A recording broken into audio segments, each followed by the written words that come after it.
Muito bom dia. Bom dia, Daniela.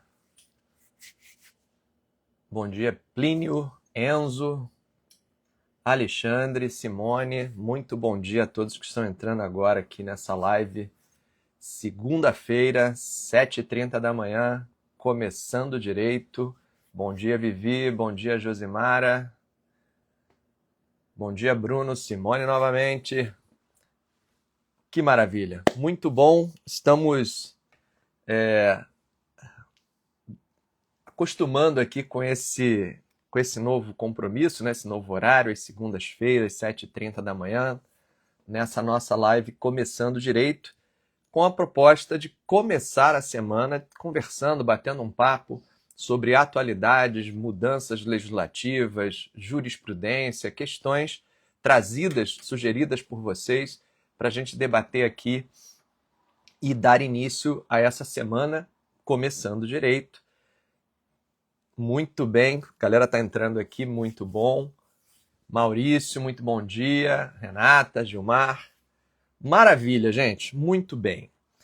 O tema de hoje é o tema relativo ao informativo 829 do STJ, informativo 829 do STJ, então informativo recém-saído do forno, informativo já com julgados divulgados no mês de outubro de 2024.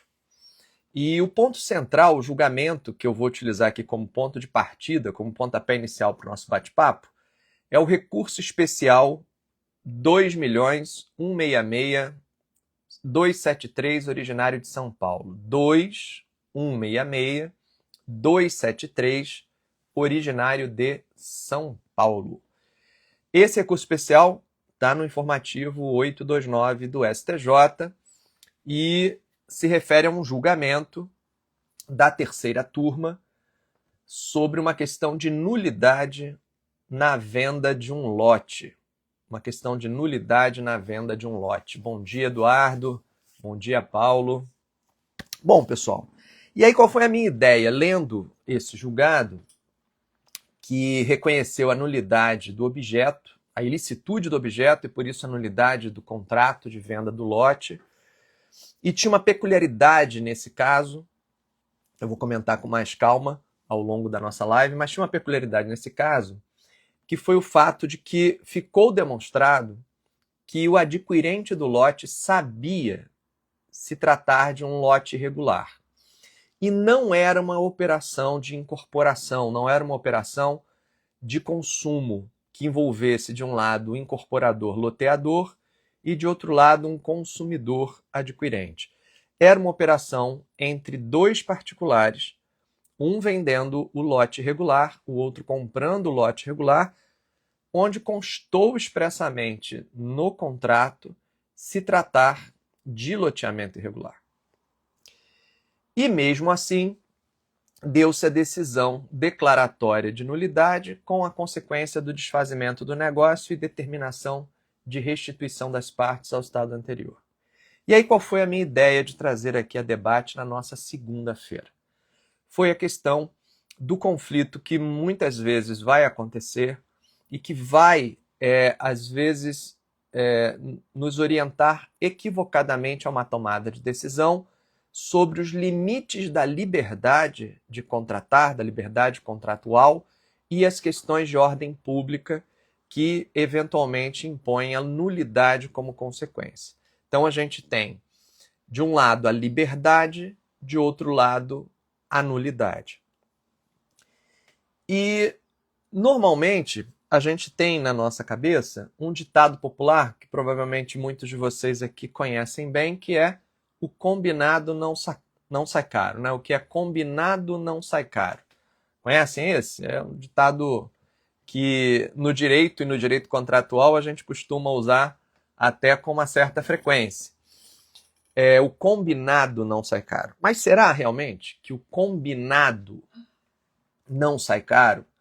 Será que eu posso combinar num espaço proibido? Eu posso combinar num espaço de ilicitude e estar seguro nessa contratação? É esse o papo que eu quero bater com vocês aqui a partir da experiência desse julgado do informativo 829. Bom, vamos lá. Vamos começar aqui a história. Primeiro, se a gente vai falar de liberdade, liberdade contratual, liberdade de contratar, acho relevante que a gente comece essa conversa pela Lei da Liberdade Econômica. A Lei 13.874 de 2019, Lei 13.874 de 2019 é a Lei da Liberdade Econômica. E a Lei da Liberdade Econômica ela veio num contexto de resposta a um forte intervencionismo do Poder Judiciário sobre as relações contratuais. Principalmente relações contratuais entre partes que estariam em posição de igualdade, partes que estariam numa posição de paridade e simetria. E a ideia era devolver aos agentes, aos sujeitos de direito, uma liberdade de tomar suas próprias decisões sem tanto risco, tanto peso do judiciário intervir na relação e modificar o que foi ajustado, alterar, afastar, revisar aquilo que havia sido combinado. E a Lei da Liberdade Econômica, no artigo 3º, diz: são direitos de toda pessoa natural ou jurídica. E no inciso 8 diz assim: ter a garantia de que os negócios empresariais, paritários, o paritário aqui é muito importante, serão objeto de livre estipulação das partes, de forma a aplicar todas as regras de direito empresarial apenas de maneira subsidiária ao avançado, exceto normas de ordem pública. Bom, esse exceto normas de ordem pública, ele foi introduzido durante a tramitação e conversão da medida provisória que deu origem à Lei da Liberdade Econômica em lei. Porque, inicialmente, o propósito legislativo era até o de fazer incluir aí as normas de ordem pública, ou seja, conferir uma liberdade aos agentes econômicos no âmbito do direito empresarial que permitisse que eles livremente ajustassem até a par da norma de ordem pública. E aí, no debate para a conversão da MP em lei, acabou se demonstrando que isso seria uma norma que daria mais problema do que solução, na medida em que isso seria questionável e, evidentemente, o judiciário tenderia a dizer que a norma de ordem pública prevaleceria sobre a liberdade. Por quê? Pelo seguinte: uma norma é considerada de ordem pública quando o interesse tutelado pela norma não é interesse individual disponível, não é um interesse particular disponível, mas, ao contrário, a norma é de ordem pública quando o interesse tutelado ali é um interesse meta-individual, é um interesse que transcende o indivíduo e, portanto, um interesse que pode ser considerado um interesse coletivo. Então, se a norma é de ordem pública quando ela objetiva tutelar um interesse que é de ordem coletivo, que é meta-individual, os indivíduos, os sujeitos, no âmbito da sua liberdade, não podem dispor de um interesse que não é deles, ou que não é exclusivamente deles. Então, diferente das normas jurídicas que se predispõem a preencher lacunas, aonde o conteúdo é disponível, porque os agentes econômicos têm a liberdade de renunciar àquele conteúdo e estabelecer em contrário, quer dizer, estabelecer regras contratuais em contrário, nas normas de ordem pública não existe esse espaço. Não existe esse espaço de convenção. E aí, a Lei da Liberdade Econômica foi ajustada durante essa tramitação, essa conversão de medida provisória para lei, para fazer essa ressalva, exceto normas de ordem pública. Então, primeira premissa que a gente tem que ter aqui em mente é a seguinte: eu posso colocar no meu contrato paritário e simétrico uma série de regras que sejam diferentes daquelas regras estabelecidas pelo legislador. Posso. Desde que a norma estabelecida pelo legislador seja uma norma dispositiva, uma norma de conteúdo privado disponível. Se for uma norma que trate de interesse coletivo, de interesse meta-individual, de interesses de ordem pública, a minha convenção não prevalecerá.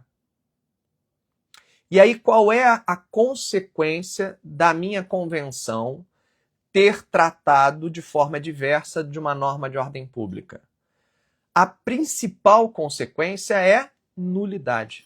A principal consequência é que aquele conteúdo do meu contrato, aquela minha regra contratual, será considerada nula, fazendo assim prevalecer a norma de ordem pública. Beleza.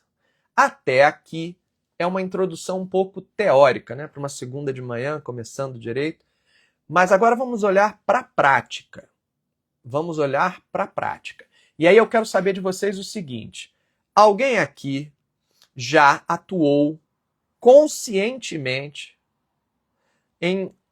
numa redação de contrato ou na revisão de um contrato que tinha uma cláusula, ou até mais de uma cláusula, sabidamente nula?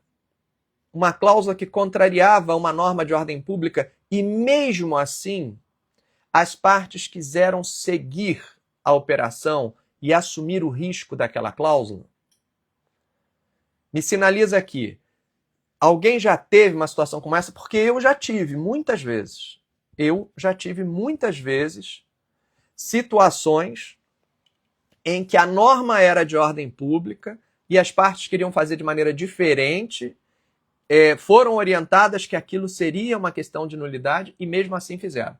Olha aqui, a Samara está dizendo, tem um cliente que formalizou um contrato de BTS, no decorrer da execução do contrato foram notificados pelo Instituto de Água e Terra que parte do terreno era considerado área verde. Aí, ó, é um objeto que era parcialmente ilícito.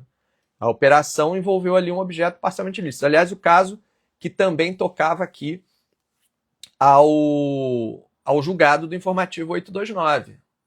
Perfeito.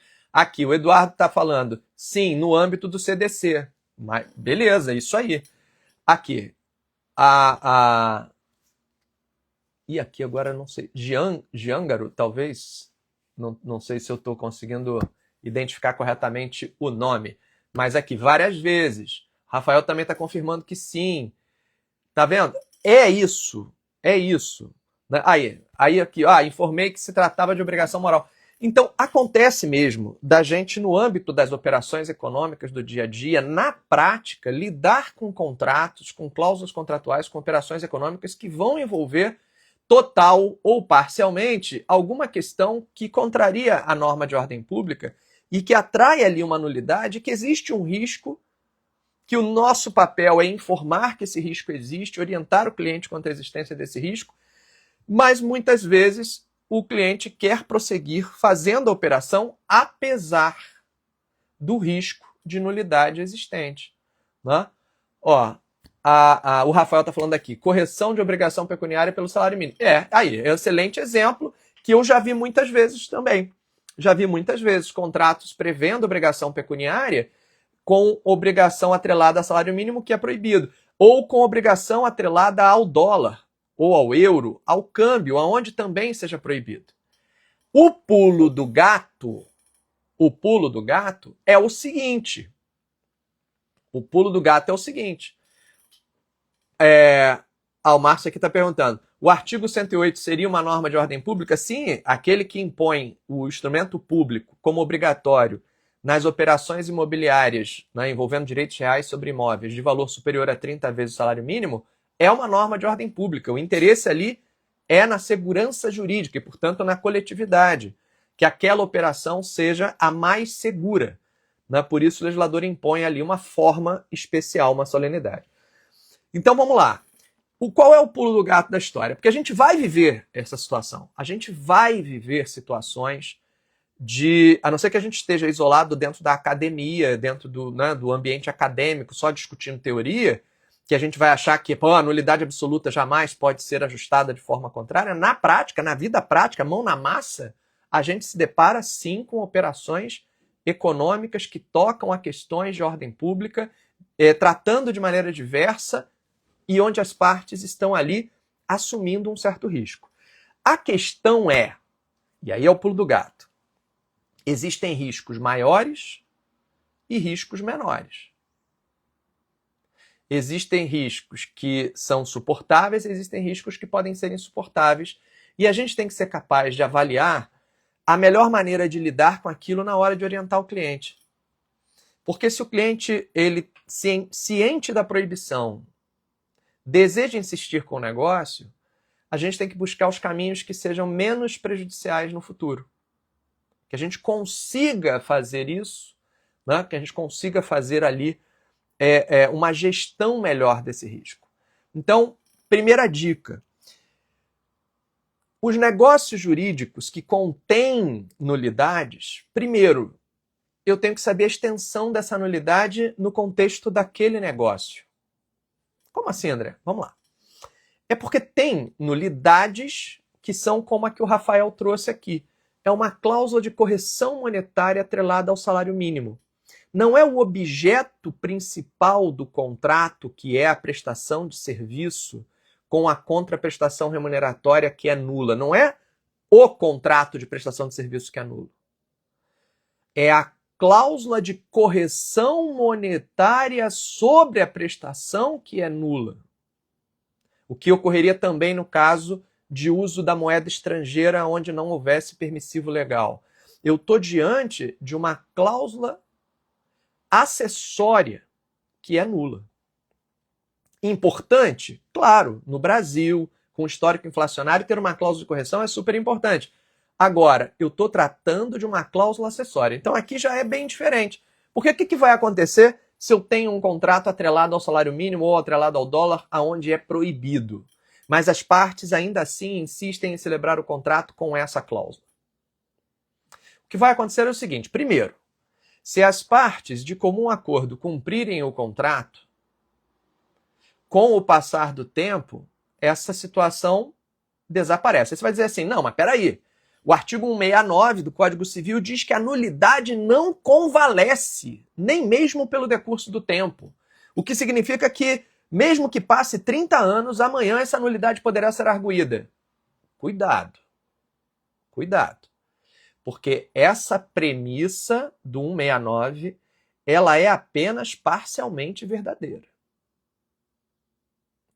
Como assim? Vamos lá.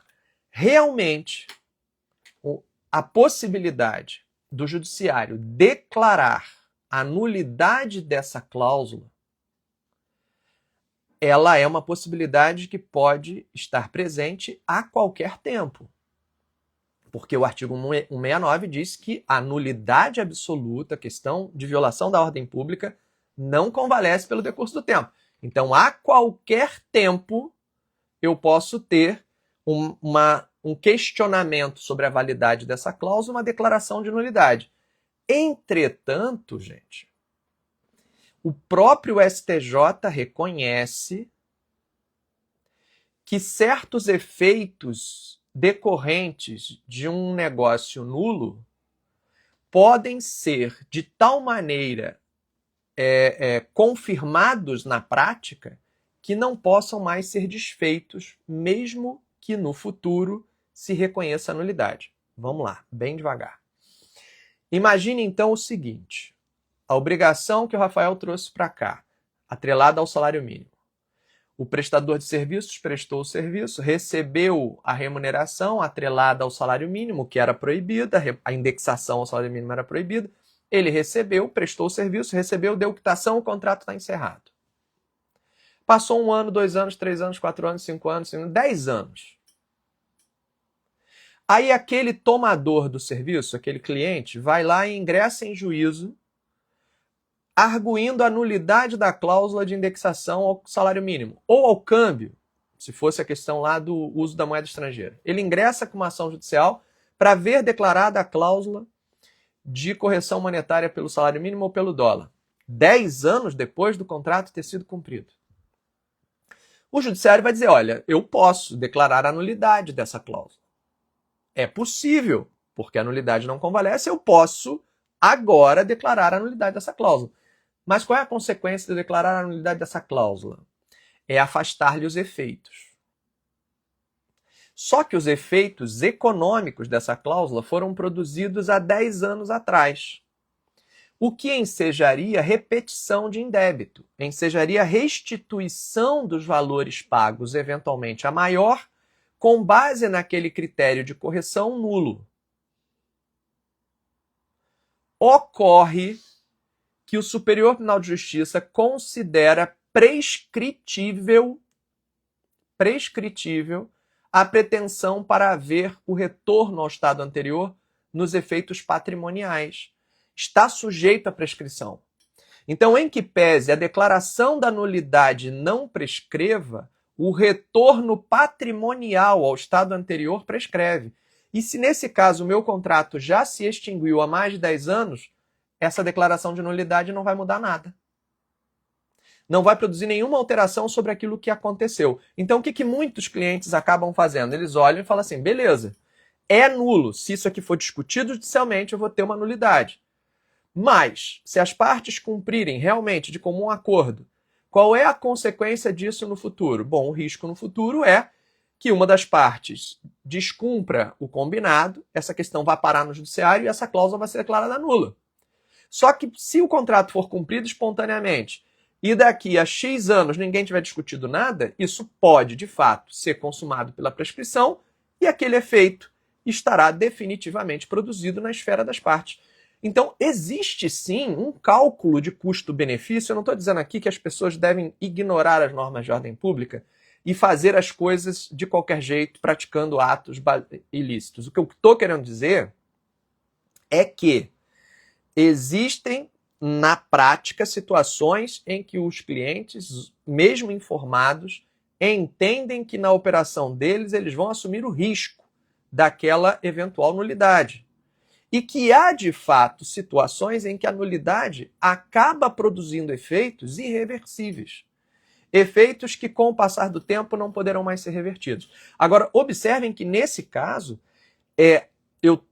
que eu citei, a cláusula era acessória. Qual seria a consequência dela ter sido declarada tempestivamente? Eu ter que devolver a diferença.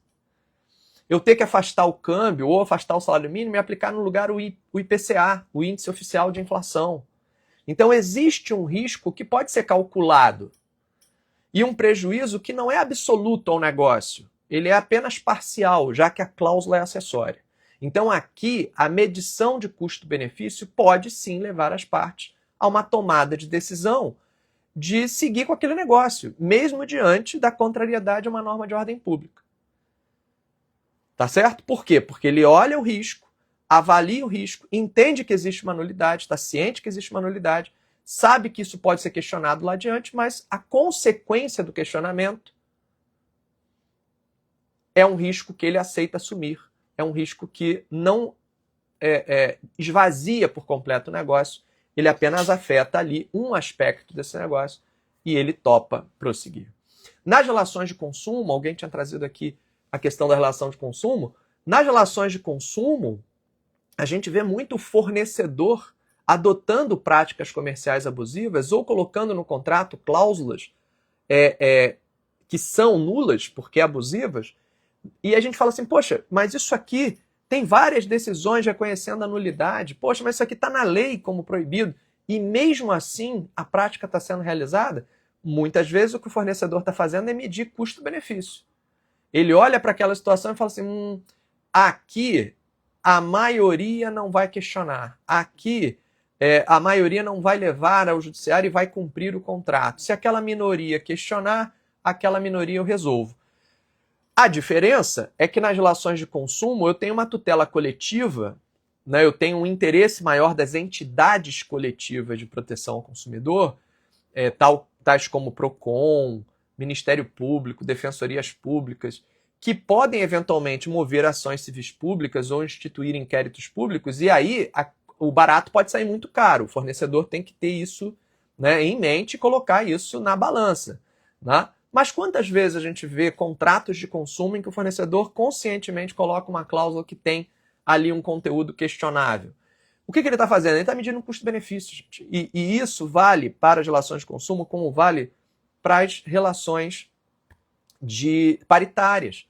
Como também acontece até nas relações de trabalho. Quantas vezes a gente vê práticas entre empregador e empregado que fogem às normas de ordem pública da legislação trabalhista e as partes ali, principalmente o empregador, assumem um certo risco. Tá certo? Então, a gente não pode ser ingênuo e achar que na prática, as coisas não aconteçam. O que a gente tem que saber é medir os riscos. Medir os riscos. Por quê? Porque, às vezes, a forma de proteger aquela operação não é tentando dizer que a nulidade não se aplica. Como nesse caso aqui do informativo 829, as partes tentaram fazer. As partes têm consciência de que o objeto é ilícito, então não poderão arguir a nulidade. Isso é bobagem. Essa aí foi uma solução infantil. Dizer que porque as partes têm consciência da ilicitude do objeto, a nulidade não poderá ser arguída é uma bobagem. Porque a nulidade não é uma questão que envolve interesse individual, é uma questão que envolve interesse público. Então, se ela for arguída, o judiciário vai se pronunciar sobre ela. Qual seria, então, a maneira de, se fosse para praticar esse negócio mesmo, qual seria a maneira melhor de lidar com essa invalidade? Seria tratando isso no campo da responsabilidade. Seria dizer o seguinte, olha, esse objeto aqui, esse lote, ele é irregular. E se amanhã, por conta dessa irregularidade, esse loteamento não puder ser regularizado e esse contrato vier a ser declarado nulo, as partes ajustam como consequência do desfazimento do negócio a seguinte, e aí regulam na responsabilidade. Por exemplo, limitando a responsabilidade do vendedor a devolver apenas o preço na forma simples, sem juros, sem correção e sem perdas e danos. Isso é possível? É possível. Em um contrato paritário e simétrico, as partes podem regular a maneira como os riscos vão ser suportados. Artigo 421-A. Elas não podem regular que aquela nulidade não possa ser reconhecida. Aí é que está a diferença. Elas não podem dizer, essa nulidade não poderá ser arguída, essa nulidade não poderá ser reconhecida porque as partes livremente concordaram. Não pode, porque é matéria de ordem pública. Mas elas podem regular a maneira como a responsabilidade civil será atribuída no caso em que ocorra evicção, no caso em que ocorra a declaração de nulidade, no caso em que ocorra o desfazimento do negócio, a impossibilidade superveniente de regularização. Certo? Então, o que acontece aqui... Então, Márcio, o que acontece é, eu tenho uma questão de boa-fé objetiva no sentido interpartes, né? A boa-fé é uma questão de tutela das expectativas entre as partes, em que as partes, ambas cientes da irregularidade, ambas cientes do risco de nulidade, se comprometem a praticar o ato, elas vão poder tornar esse ato lícito? Não. Por quê? Porque o ato lícito não diz respeito à boa-fé. A licitude ou ilicitude desse objeto não tem a ver com a tutela dos interesses individuais. Tem a ver com uma questão que transcende, que é a matéria de ordem pública. Mas eu posso, à luz da boa-fé interpartes, disciplinar a maneira como elas vão se responsabilizar. E dizer, olha, como você tem plena ciência da irregularidade, tem plena ciência do risco de nulidade sobre essa operação, caso essa operação venha a ser declarada nula, a responsabilidade civil decorrente será limitada a tal consequência. Então eu estou regulando a responsabilidade. Eu não estou regulando o objeto, transformando ou tentando transformar em ilícito um objeto que contraria a ordem pública, porque isso não funciona. Então são duas coisas diferentes. Bom, tem um outro detalhe aqui que também merece atenção, que é o seguinte. E esse eu estou extraindo de um outro recurso especial.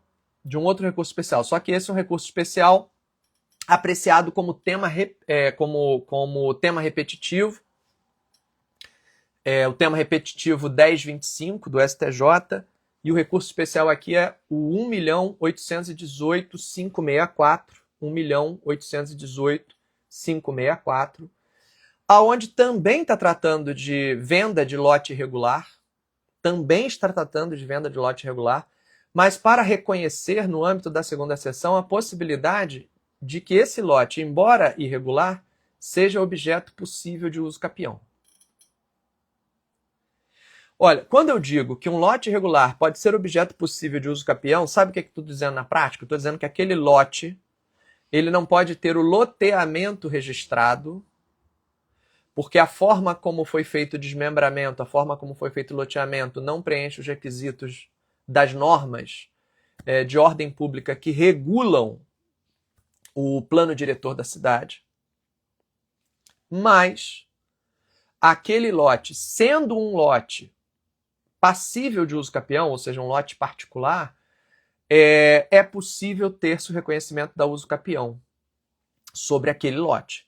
E aí a sentença de uso capião é registrável, mesmo que o loteamento não fosse. O instrumento de loteamento eu não posso registrar, por ser um loteamento que não preenche os requisitos das normas de ordem pública do plano diretor.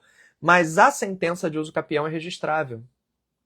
Então aqui é uma outra coisa que merece atenção, que é eu posso ter um efeito definitivo de uma operação que também tinha lá atrás um objeto lote irregular. Eu lá atrás tive um contrato de loteamento cujo objeto, uma operação, uma relação de loteamento que era um loteamento irregular. Mas aqui o STJ reconheceu o efeito prático da uso capião. Então, novamente, o que eu tenho que analisar é como eu vou regular os efeitos. Eu não posso mudar a natureza do objeto de ilícito para lícito. Eu não posso renunciar à norma de ordem pública para afastar por acordo a nulidade absoluta. O que eu posso é regular de alguma maneira certos efeitos que poderão advir dessa operação. No caso do informativo 829, gente, tem um detalhe que não é pequeno, que é nem a uso capião ali resolvia, porque o imóvel era público, era uma área pública. Aí é muito complicado. Os sujeitos fizeram um contrato de compra e venda de um lote irregular numa área pública. E aí eu não consigo regular nem a posse, porque sobre bens públicos o particular não tem direito à posse estável. Ele tem uma situação de mera detenção. Então nem uso capião ia se consumar no tempo. Então o máximo que aquelas partes poderiam ter regulado de forma realmente eficaz seria a responsabilidade entre elas no caso de ser declarada a nulidade e ser perdida essa posse. Entre aspas, essa posse, né? Porque nem posse propriamente ela é. O máximo que elas poderiam ter regulado entre elas seriam as consequências da evicção ou as consequências da declaração de nulidade, sob o ponto de vista da responsabilidade. E às vezes já funcionaria entre elas. Às vezes isso já funcionaria. Posso sim, vou repetir aqui o recurso. Esse último que eu me referi foi o RESP 1.818.564. 1.818.564. Esse aí sobre a uso capião de um lote irregular. Mas veja que era um lote irregular, porém uso capível, no sentido de ser uma área privada que poderia ser objeto de uso capião.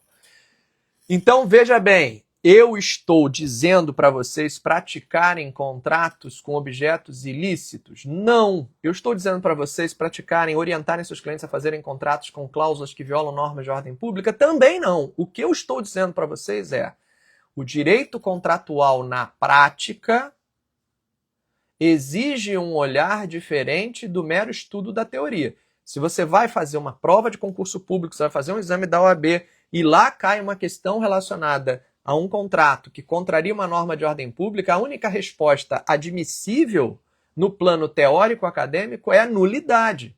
Uma nulidade que não convalesce, uma nulidade que não pode ser sanada pela vontade das partes. Agora, na prática contratual, eu preciso entender que há certos efeitos que são originários de um contrato nulo que, de fato, podem ser consumados e acabar, no final, mantidos, conservados, apesar da nulidade. Há certos efeitos que emanam de contratos nulos que podem ser consumados na prática e acabarem irreversíveis.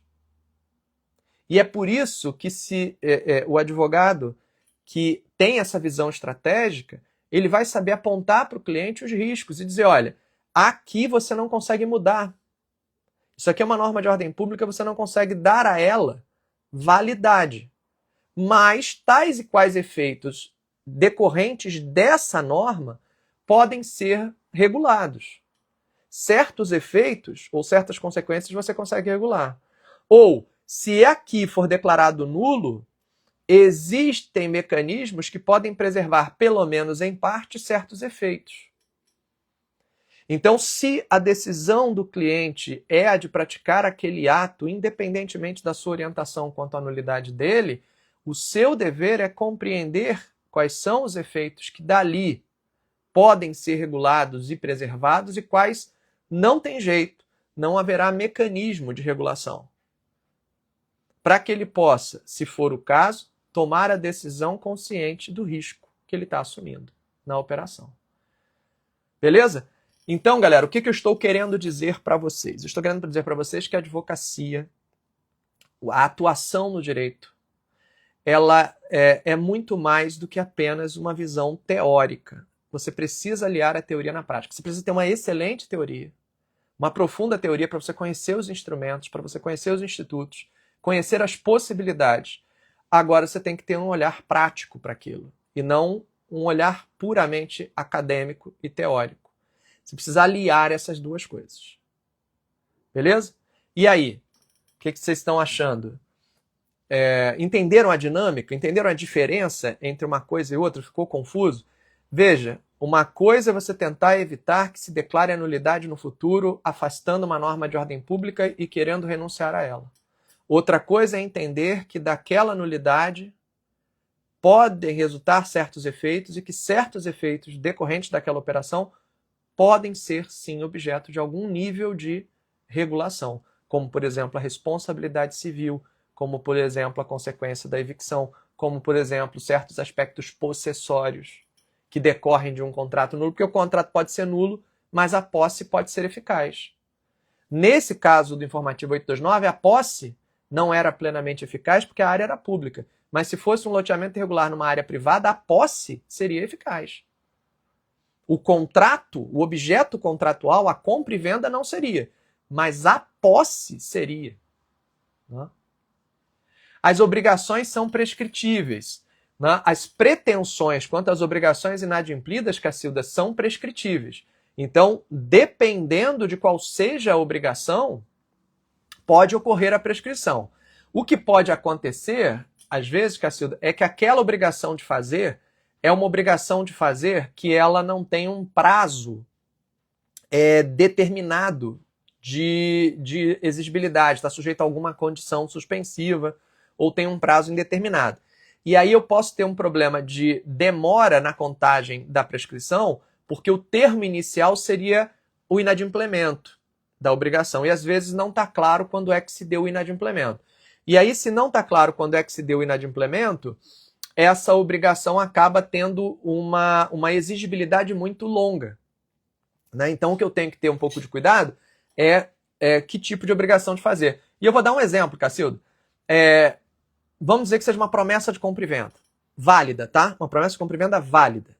E aí foi feita uma promessa de compra e venda válida e tem uma obrigação de fazer por parte do vendedor, que é outorgar a escritura definitiva quando quitado o preço.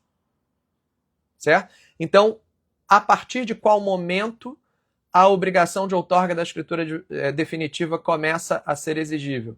A partir do momento em que eu tenho a quitação do preço. Antes disso, não. Então, eu tenho o termo inicial para essa obrigação lá adiante, exigível lá na frente. Né? Então, eu vou ter a exigibilidade disso só lá adiante. Então, o que eu tenho que ficar aí atento, no caso, regularização de obra. Então, a regularização de uma obra, eu vou ter que saber quando é que essa obra foi concluída. E se eu estou com o processo de regularização aberto. Porque se eu dou entrada no processo de regularização e o processo demora a tramitar, isso impede que a prescrição se consume. Então eu vou ter que ver o seguinte, a obra já está concluída, a partir de qual momento a obra é considerada concluída para início da sua regularização. Já foi iniciado o processo de regularização? Porque se já foi iniciado e ele está tramitando, eu tenho um obstáculo para a consumação da prescrição. Agora vamos dizer que a obra foi concluída, o devedor nem deu entrada entrada em nenhum processo de regularização, o credor também não exigiu, o tempo passou, aquela obrigação poderá prescrever? Poderá. Dependendo do contexto, então, eu já tenho o termo de exigibilidade, que é a conclusão da obra, não houve abertura sequer de processo algum, nada foi feito, nada foi cobrado, pode ser que eu tenha, sim, um fenômeno prescricional aqui, né? Então, eu posso ter. É Mário? Acho que é Mário. Está trazendo aqui... Não, Marcela, perdão. Marcela. Renúncia de direito sucessório no pacto. Entende possível a formalização? Eu imagino que você esteja falando, Marcela, em pacto antinupcial, né? Pacto entre os cônjuges, pacto antinupcial entre os cônjuges. E aí, se eu poderia ter ali o acordo, né, de renúncia ao direito sucessório, né? Então, o que acontece é o seguinte, isso é bastante polêmico, se estaria no campo da disponibilidade à renúncia ao direito sucessório, especialmente no que se refere à legítima, né? A princípio, eu teria um dificultador aqui, né, por se tratar de questão de legítima, né? Então eu não poderia ali, a priori, renunciar antecipadamente à herança.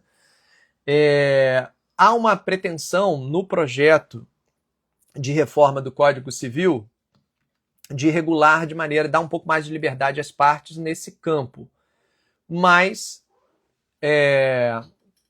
isso é algo que tem sido utilizado. Isso é algo que tem sido utilizado, ainda que possa gerar depois, no controle de validade, uma interpretação de que a disponibilidade da legítima, de que a disposição da legítima seria irrenunciável e que, por ser, né, ali uma questão de ordem pública, eu só poderia renunciar depois da sucessão aberta, mas não antes da abertura da sucessão, e aí, nesse sentido, né, no futuro, aquilo acabar sendo reduzido pelo julgador com a declaração parcial de nulidade.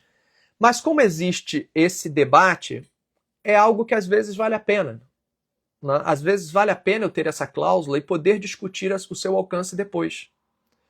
Porque se eu nem coloco essa cláusula, já partindo do pressuposto de que ela é discutível, significa que eu não vou poder discutir mesmo.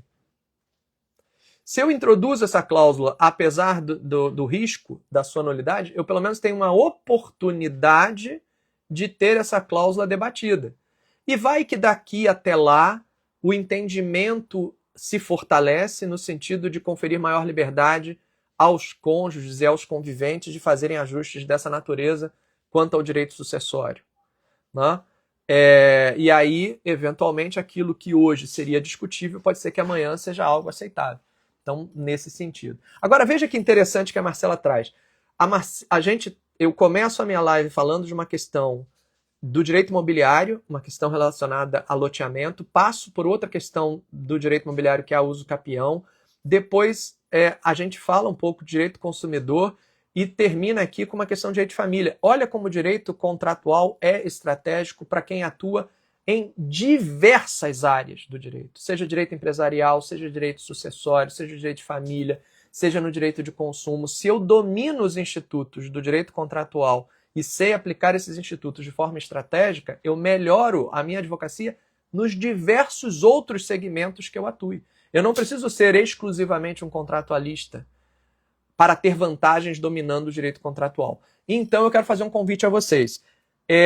Este mês eu vou fazer o último lançamento do ano do meu curso de prática em direito contratual, e como vai ser perto da Black Friday, a gente vai ter aí uma condição muito diferenciada mesmo, muito especial. E quem estiver na lista de espera, quem estiver inscrito na lista de espera, vai ter aí uma condição excepcional. Quem estiver na lista de espera vai ter acesso antecipado a uma condição excepcional. Quem se matricular depois também vai ter acesso a algum benefício, alguma bonificação, porque vai pegar aí essa questão da Black Friday. Só que os da lista de espera vão ter uma condição mais especial ainda. Então, quem está pensando em fazer, quem tem interesse em fazer, quem quer ter acesso, pelo menos, à oferta, escreve lista aqui nos comentários dessa live. E quem estiver assistindo depois é só escrever lista nos comentários desse vídeo. que vai ser encaminhado para dentro da lista de espera e vai ter acesso a essa oferta super especial. Então, se você não faz parte dessa lista ainda, tem interesse em fazer parte dela, escreve aqui lista e você vai receber aí um direct com as orientações para entrar na nossa lista de espera. E eu garanto a vocês que a oferta é muito, muito, muito, muito boa, tá? A gente preparou aqui para fechar o ano com uma condição muito especial. Beleza? Gente, muito bom estar com vocês mais uma vez nessa segunda de manhã. Quero lembrar a vocês que na quarta-feira, às 19 horas, a gente tem a nossa outra live semanal, que é a consultoria.com, com N, porque é com de contratos. Na quarta-feira, o esquema é outro.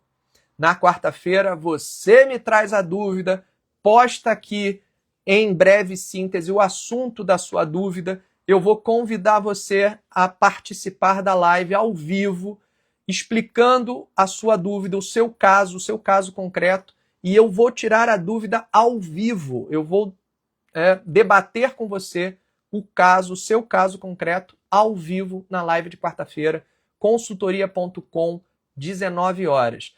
É só vir para a live, coloca o tema nos comentários, aquele que for selecionado ou aqueles que forem selecionados, vai depender do tempo, eu vou abrir o vídeo, vou te convidar, você vai participar da live ao vivo, vai trazer a tua dúvida, vai expor o seu caso e a gente vai debater juntos. Beleza? Então vamos fechando por aqui a live de hoje. Espero que tenha sido esclarecedora, que tenha trazido aí ideias, né, aberto a mente para possibilidades. Essa é uma aula que a gente tem dentro do PDC mais aprofundada. Claro, eu falo do princípio da conservação, dos instrumentos que a gente pode usar para tentar salvaguardar, pelo menos em parte, um negócio nulo, a questão do ajuste, da alocação dos riscos diante de situações de nulidade, efeitos em relação a terceiros, efeitos em relação às partes. Lá a gente aprofunda mais, claro, aqui, né, na live a gente tem um tempo reduzido, mas eu espero que tenha sido já um pontapé inicial muito bom para vocês. E quarta-feira eu espero vocês no consultoria.com. Um abraço, excelente semana, começando direito. Tchau, gente. Um abraço.